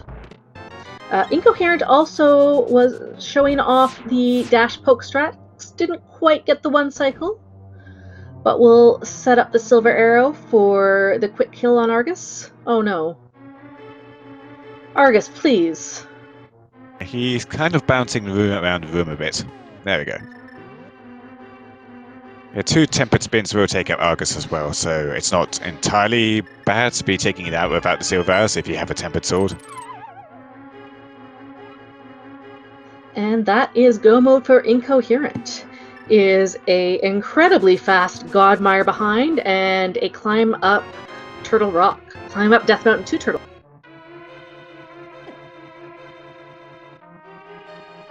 Yeah, and as we've seen, Linlinlin is putting on a masterclass in execution here. It's going to be, I would say right now, it's going to be impossible for Incoherent to catch up unless Linlinlin makes a critical mistake, like say dies on Trinex and gets sent to the front of a dungeon, or takes a fall at Ganon or mirrors at the top of GT. Seen both of those happen, so they can happen to even the most expensive runners, just little mistakes like that. But in those cases, those were really long races, and the runners were probably feeling tired, exhausted, maybe a little tilted from the fact that they had done so much to get in there.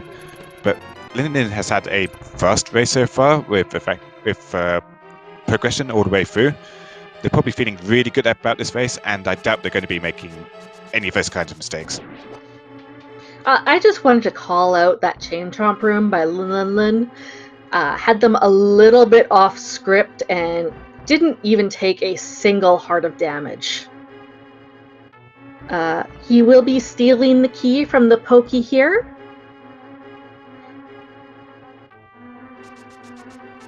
And Incoherent being the hero to chat and giving us a bird toss.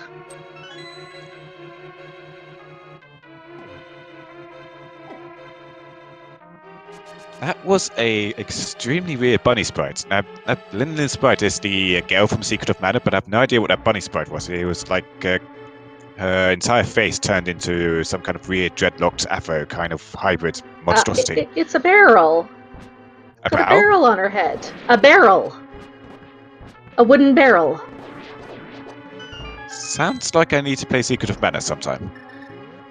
Secret of Mana is a gem of a game, but this is a gem of a race. Incoherent, not hovering across, but still fairly quick to get to the back. No need to check Mimic Cave, there is nothing that Linlinlin is looking for. He drops a bomb before the Samurai platform, thinking he was going to drop a Samurai platform. Instead drops a bomb and kind of falls in the pit. Just a small mistake.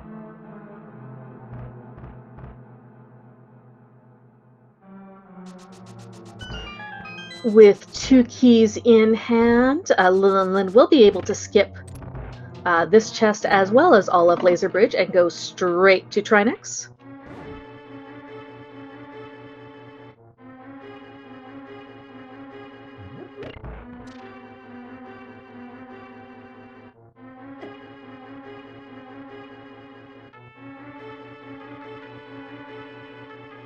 Yeah, very nice for being able to skip the laser bridge entirely.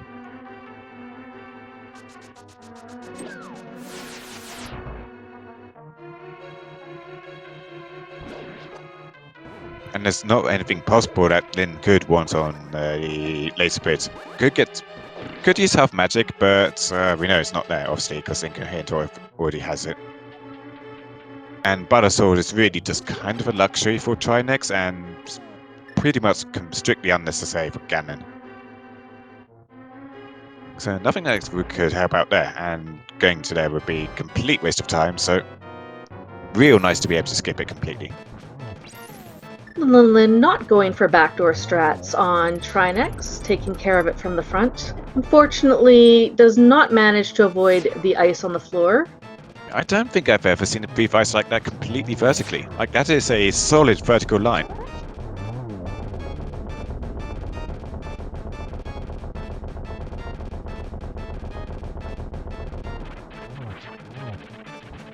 Gets the early spin on Trinex, 1 more hit, and that is the 7th crystal for Linlinlin. Just has to wait for the animation to finish and make his way across Death Mountain for Ganon's Tower. And chat seems to be spamming some integer numbers between 1 and 22 in the chat. Ocelot, do you want to explain what those numbers might be about?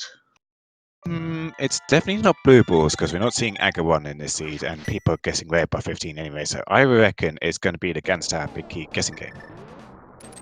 That's right, there are 22 items locations where that big key can be. There are several routes through Ganon's Tower, all of them equal in odds depending on key layout or runner preference. We'll see which way Linlinlin goes and which chest the key is found. Now, even if Linlinlin decides to, say, go full left, doesn't find a big key, and has to go full right, and has to go to the right side, while Incoherent goes right side immediately and finds a big key, Linlinlin has a pretty large time advantage at this point, so even Ganon's Tower having to do a full clear to find a big key will not cost Linlinlin any, well, it won't put them behind Incoherent at this point. They are pretty far ahead. It's going to take more mistakes than that to even things up here. So starting off by going into Hope Room, finds 20 rupees and a piece of heart, so they are going to be forced left. And yeah, there really was no mistake made in this seed by Incoherent. It was just Linlinlin has amazing execution and was able to just save second after second on every single screen, and it all adds up.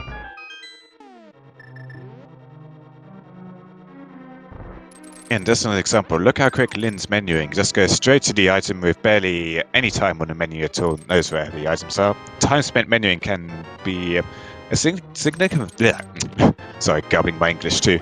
Significant time save over the course of the whole run. If you know where the items are on your menu, if you know what items you already have and where you can scroll to on your menu to get to the item you want, that makes things a lot quicker. And that was a super quick big key too on the left side there. Yeah, that would have been in chest number 8. We do count the torch. Oh, sorry, 7. You're right. 4 plus 3 is 7, right? I haven't failed maths as well as English. If anything, finding that early flute did lead Incoherent down some checks. Chad is pointing out doing those book checks, seeing the early Meyer checks. Yeah, that's Chad is pointing out. Incoherent, for example, did a pretty much an item clear of desert. Didn't go to kill land murders, but cleared out the front of desert. Got some items. None of them were useful, and went back out again. So that's a bit of a time cost there. That Linlinlin was forced into not doing at all because they didn't have a flute. And Linlinlin is on their way into the gauntlet. 5 increasing difficulty rooms that aim to test your execution, as well as predicting the movements of these somewhat random enemies. The Zizaks are particularly rude, especially on these conveyor belts. Yeah, quite often I have seen runners, especially if they have half magic, they just bust out that Ether medallion or Bomber's medallion and just zap everything in the room because they really cannot be bothered with the RNG of the Zizaks. Especially relevant if they're going up with plenty of magic and not much health too. Lynn skipping that bunny beam and is on to Landmo 2. We never saw Landmo 1 in that race, but that's okay. Unfortunately, just misfired a silver arrow, missing the 1 cycle.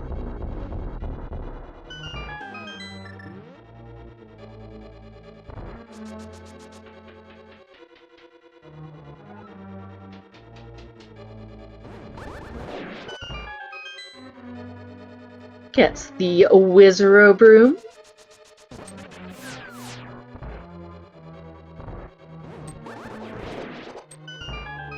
And the second one too, which can be surprisingly hard if you don't know like the exact positioning and way to maneuver through that room, where to place a block and use it and attack the last Wizrobe.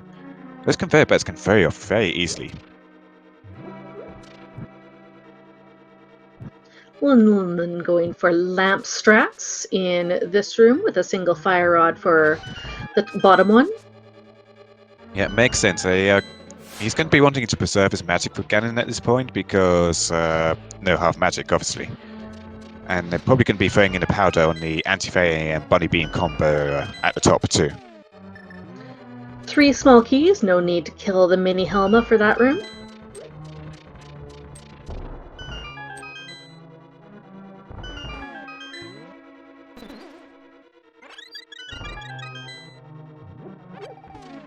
Grabs that full magic refill. And we'll see if Linlinlin decides to kill Moldorm too. He's already just demonstrated several times his proficiency in hovering. And goes for it. Yeah, it is a fall here at Moldorm 2 would be particularly penalising because you do get sent to that floor below and have to run back up again, so better to just go for the safe strat and be done with it rather than going for the risk.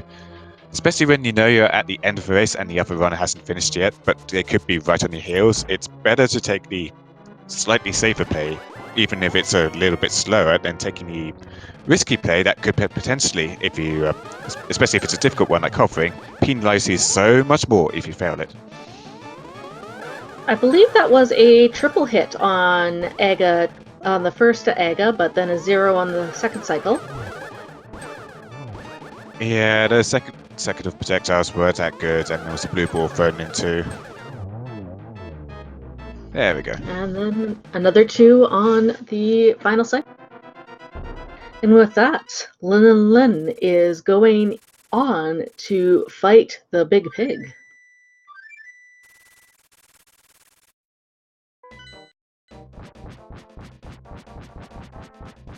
Incoherent had a similarly efficient Trinex. gets his final crystal, will be following Linlinlin into Ganon's tower.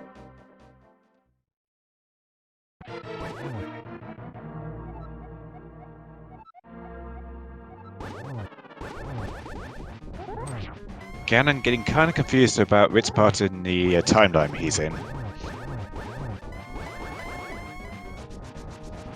Ganon's in a very nice position here for one cycling phase 2.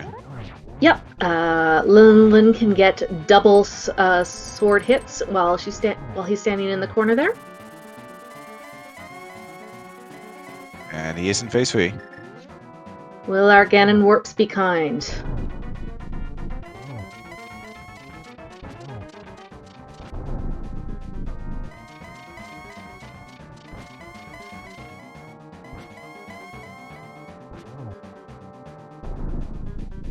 Three for 3. And we are on to phase 4. And yes, we do have silver as the one true weakness. Linlinlin gets a quick silver out. Yep, not even trying for the torch place because they are trying to set up a triple here. Fortunately, that was only a double, but they are going to get the one additional hit in on the next teleport. Before the torches go out, and down goes Ganon.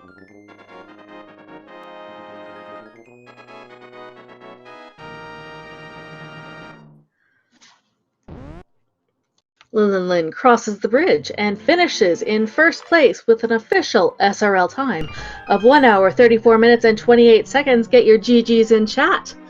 Linlinlin, with this win, will move on to the brackets of 64 in this Link to the Past tournament.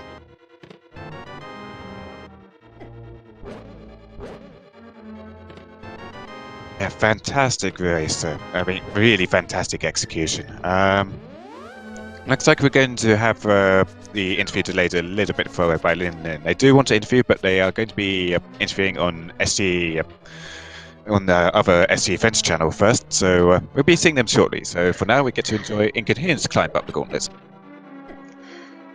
Yeah, if you do speak French, please feel free to go over to SG Français in order to hear that interview. Otherwise, we'll watch Incoherent's climb up the gauntlet, taking care of the mimics, manipulating them so that they don't shoot fire at you and you can take them out quite easily. I would say that the mimics are my least part of the Ganon's Tower climb.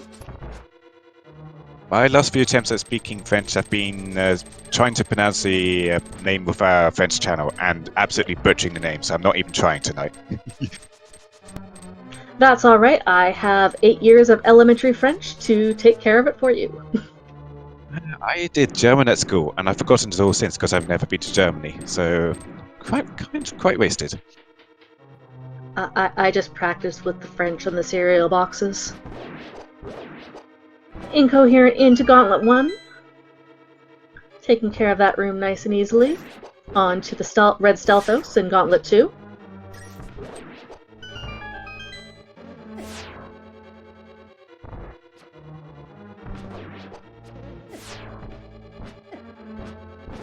Having a similar trouble that Linlinlin did with the Blue Zyzax in Gauntlet 3.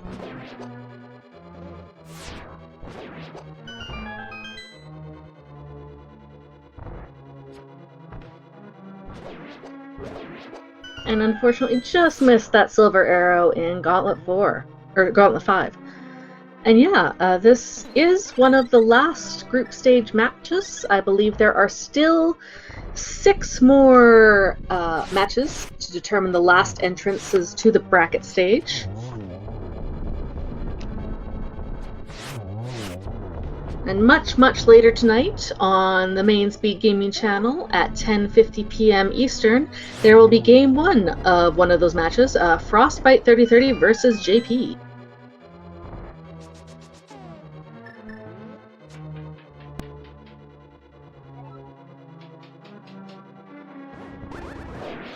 Incoherent having similar non-issue with the Wizrobe room.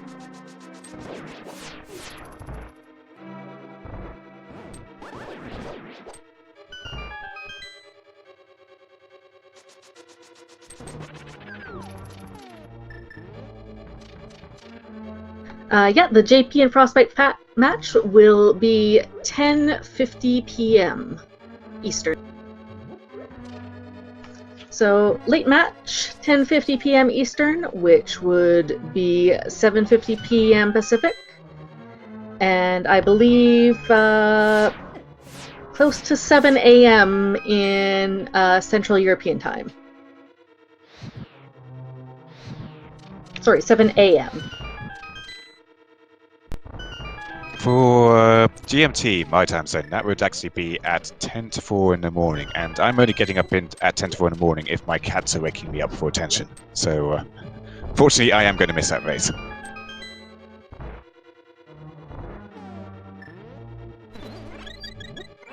Incoherent also taking advantage of the anti-fairy and the full magic refill before Moldorm 2. Not bothering with the chests because there's literally nothing useful that could possibly be in them.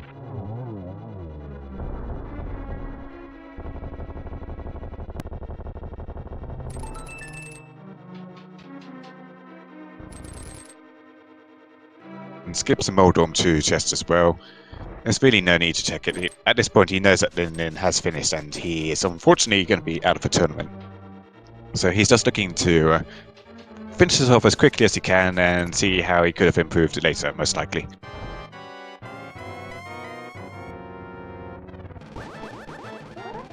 Incoherent onto his own GM2 fight. I think, yeah, that was just a double. The two balls hit at the same time, which meant that nothing happened, but did manage to get 2 on phase 2. Yeah, this looked like a single to me, and unfortunately, Aga gets stuck in the water and fizzles one of his magic ball casts, so it doesn't actually go anywhere. But it gets the job done on the next cycle.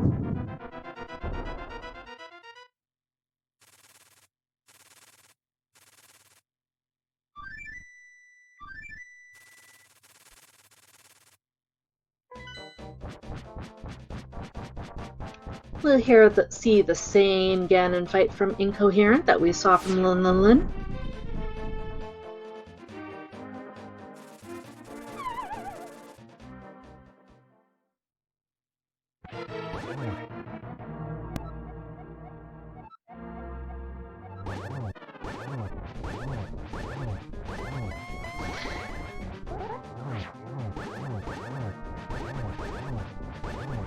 Into phase 2. Gets a 1 cycle on phase 1. Using the cape strats. You know, having a half magic there makes the use of cape strats much more ideal for him, because he can much more freely use his magic and still have enough for torches at the end. Into phase 3. The Ganon warps are not randomized between the players, although they are randomized seed to seed. So as long as you do not fall or die or Ganon, you will get the exact same Ganon pattern that your opponent does. Something I've never been able to find out, if say both runners take a Ganon fall, do they also get the same Ganon pattern afterwards, or is it different? Oh, speaking of Ganon falls, there's a Ganon fall. Okay. Ocelot, why did you say that? I'm sorry, I do apologize.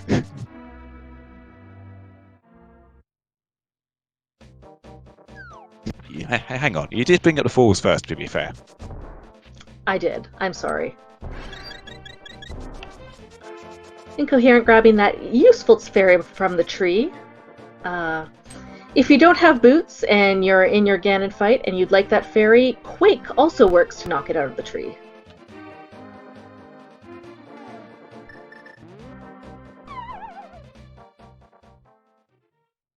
Incoherent pulling out the hook shot, which is also useful in the Ganon fight for the invincibility frames it gives you, especially in phase 2 when you have the swirling fireballs.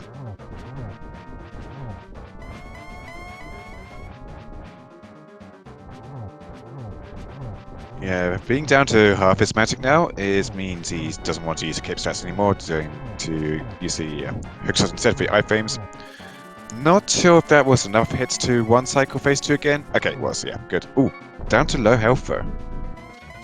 I believe he still does have a blue bottle that we got from Eastern Palace. Yeah, and And he still does have a fairy as bottom. well. Yeah, as we saw in this menu. Yeah, I don't think I've seen any of the runners use their bottles at all, so they should both have a fairy and a blue potion. Oh dear, this is a lot of Ganon warps now. Ganon, please! This is what we're talking about, where Ganon warps can be the most annoying. This is kind of his punishment for taking that Ganon for now. Not just additional Ganon warps, but extra Ganon warps per phase. Oh, just misses the torch glitch. Oh, well, walks straight into Ganon, takes a hug, and now has to use the fairy. I like to think that that's strategic. What is that death spray? It's a hot dog. Guy Fieri with maybe a chili dog with like extra cheese, barbecue on it. Something that's really worthy of Guy Fieri. I don't know Guy Fieri too well. I know that the bunny sprite for Guy Fieri, though, is Gordon Ramsay. But anyway, Incoherent gets Ganon down this time, so GG's in chat for Incoherent. Finishing 10 minutes behind, could have been a little fast if not for that Ganon fall, but still put on a really good race. Really didn't make much mistakes coming up to here, but crosses the bridge and finishes with a official SRL time of 1 hour 44:16 seconds. So GG to Incoherent. We'll see if we can get them in for an interview. Unfortunately, this is the end of Incoherent's tournament run. But we'd like to thank him very much for racing. He certainly is a fantastic Link to the Past runner, and we would invite you to give him a follow, as well as our race winner, Linlinlin. A lot of times when you follow the runners, you can get fantastic insights into how they decide to route a seed, what decisions they make, what's important to them, things that they struggle with, things that they enjoy, why someone might decide that Pendant Swamp Palace is the play. Incoherent is in the waiting room, so he will be joining us shortly, and I imagine Linlinlin will join us too very soon.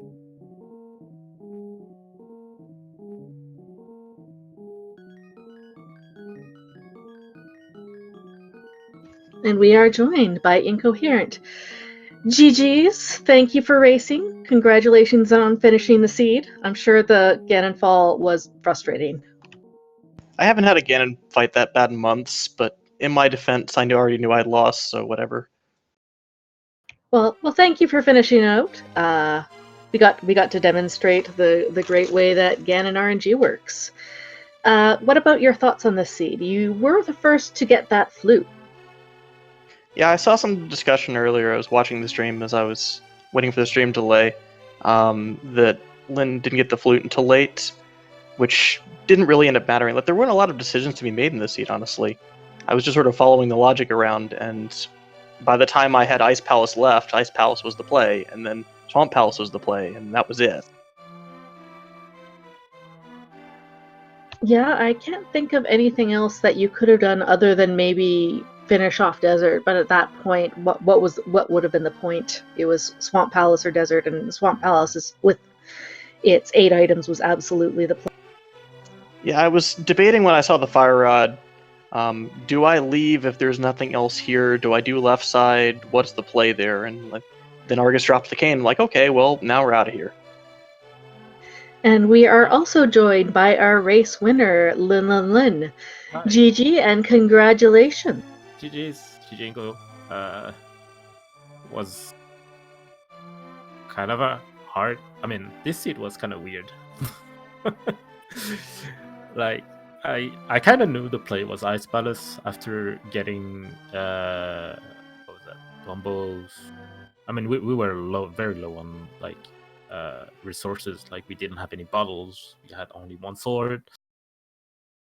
After getting mitts, that was it. After getting mitts, I was like, yeah, the play might be ice.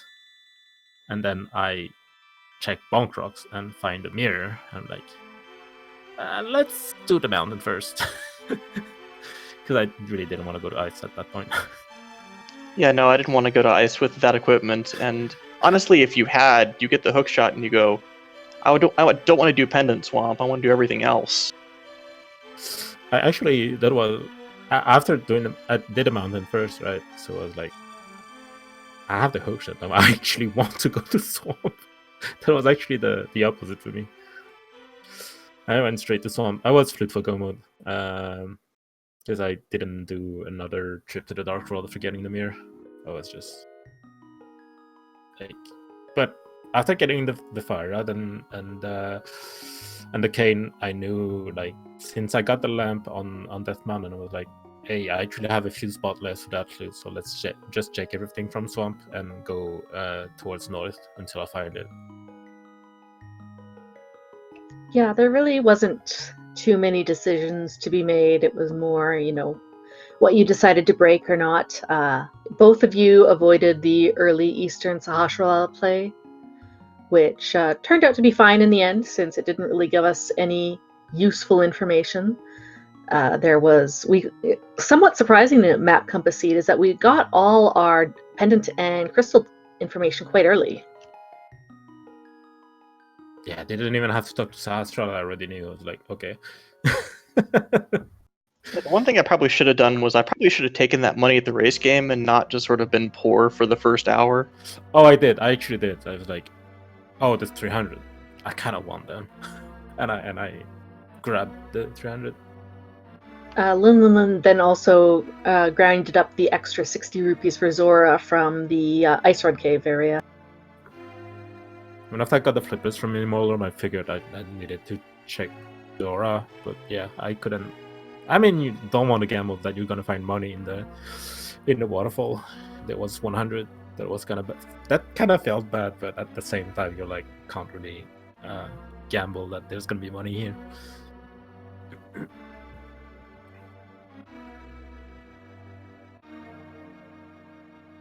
But between the two of you, there really wasn't that much. It was just early flute. There was no major mistakes made. There was no errors. It was really just comes down to execution in the order that you found the items in.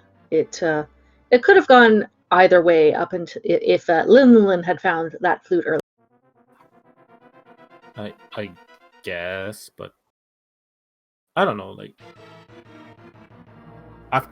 if I didn't find if I found the flute before the hook shot, no, actually no, I knew the answer. I needed to have something.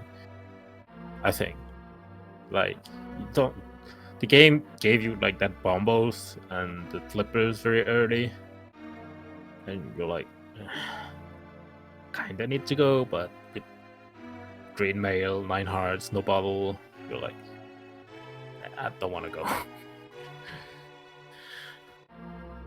Yeah, if like people ask all the time, well, how do you how much does execution matter? Well, look at this sort of thing, and Linlinlin is way better than I am, and so like he gains minutes on execution over me just by routing the same. Same thing happened yesterday.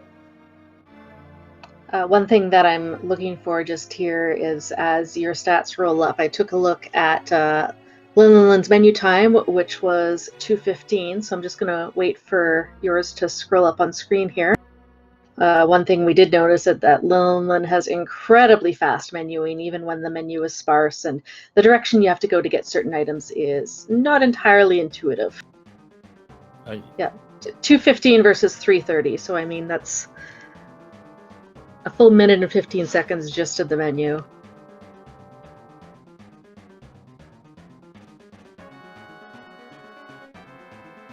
Yeah, it adds up. That's for certain. And like, this is a hard group. I knew it coming in. I'm glad I got as far as I did. Good luck in brackets. Thank you.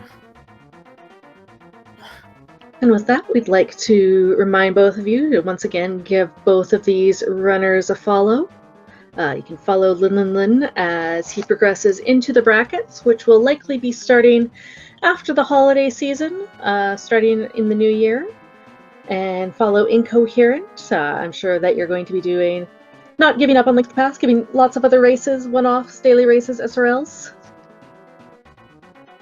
Mostly cross keys, yeah. But yeah. Oh, cross keys, my favorite. And I'd like to give a shout out to our tracker Reg, who kept us honest through the seed and keeping track of those pendants and crystals as the map checks popped up. And a big shout out to my co-com, Revolving Ocelot. Hey, thank you. And once again, another fantastic race, and a pleasure to see, as always. Indeed. Like we had said earlier, not too much else linked to the past going on. There's going to be one race late tonight at 10:50 p.m. Eastern on Speed Gaming between Frostbite 3030 and Brewers Fan, but there's still lots of other action on the Speed Gaming Network. Right now, over on Speed Gaming 2, I believe, is the Link to the Past Super Metroid Combo Randomizer. And later tonight, there will be the Zelda 1 weekly randomizer race on Speed Gaming 2.